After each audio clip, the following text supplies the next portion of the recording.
Hello, lovelies. Well, I found a video waiting for a voiceover in my hard drive memory thingy where we keep all the videos, and I thought I'd do the video and post this up for you.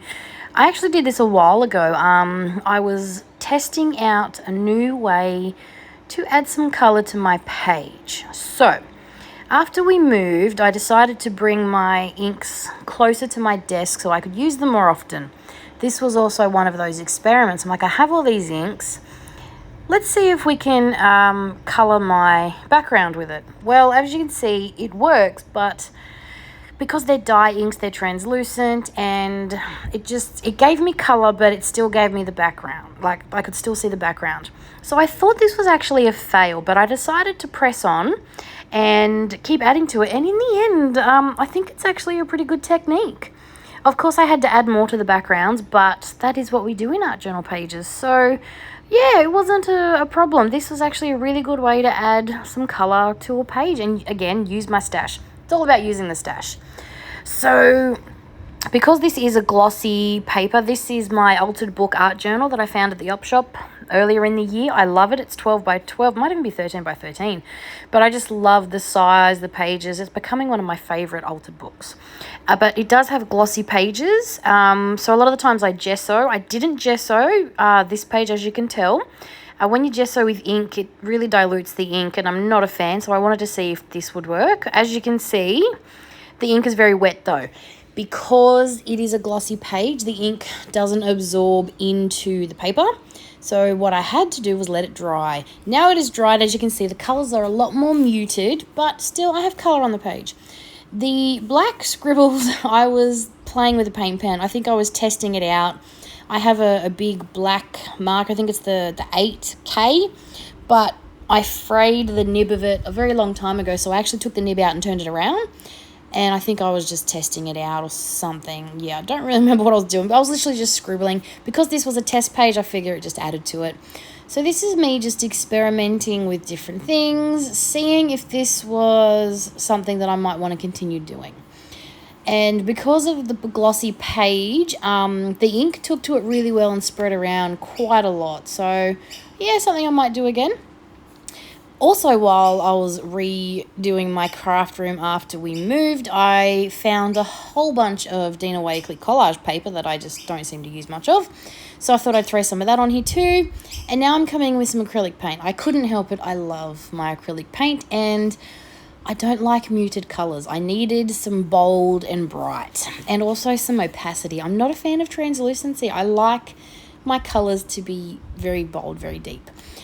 So I just threw on some cherry pie. Cherry pie is my favorite Dylusions color, and I had it still in the big tub, and it hasn't dried out yet, so I was quite happy with that. And now I'm going to try the reverse stenciling technique, or the ghosting technique. I'm not sure what you call it, but basically you put some paint down, get a wet wipe, and remove the paint through a stencil, and you are left with this fabulous little pattern. A lot of people do it with black as well. You can do it with any color, honestly, but make sure that your paint doesn't dry too quick, and it helps to have a layer underneath, either gesso or, as you can see here, I have ink. Also, because this is a glossy page, this would have worked anyway. And it just leaves behind the impression of the stencil. I'm using the left-hand side of my page as my palette, and I'm bringing in some white. One, to help brighten up the page, and two, it's always good to bring in either white or black. It helps really give you a bit of contrast and helps your colours pop, as you can see. So I'm just using another stencil, and I'm just adding some gesso. I use gesso as white paint. I'm lazy, and I'm just adding that in a few areas here and there.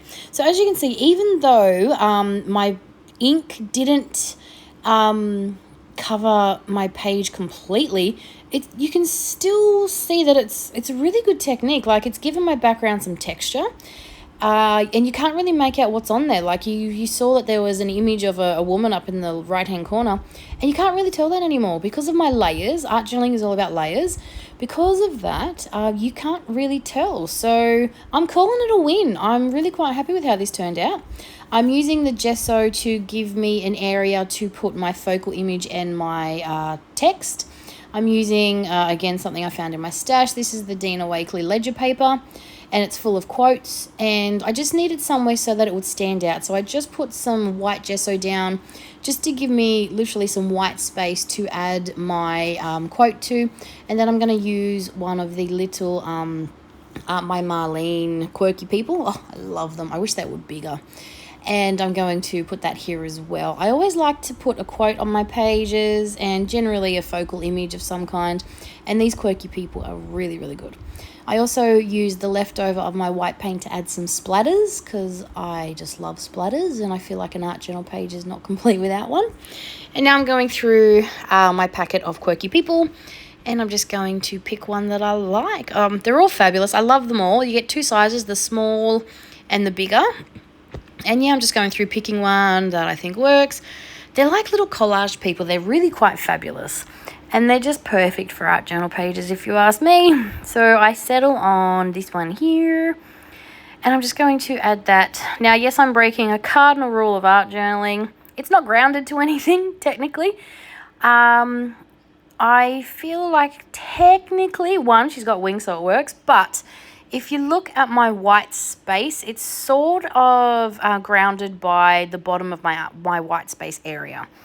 I don't really tend to cling to the whole you need to ground your images with my art journals.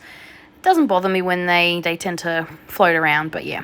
Anyway, that's it for my page. I hope you have enjoyed the video, and I'll be back real soon. Bye for now.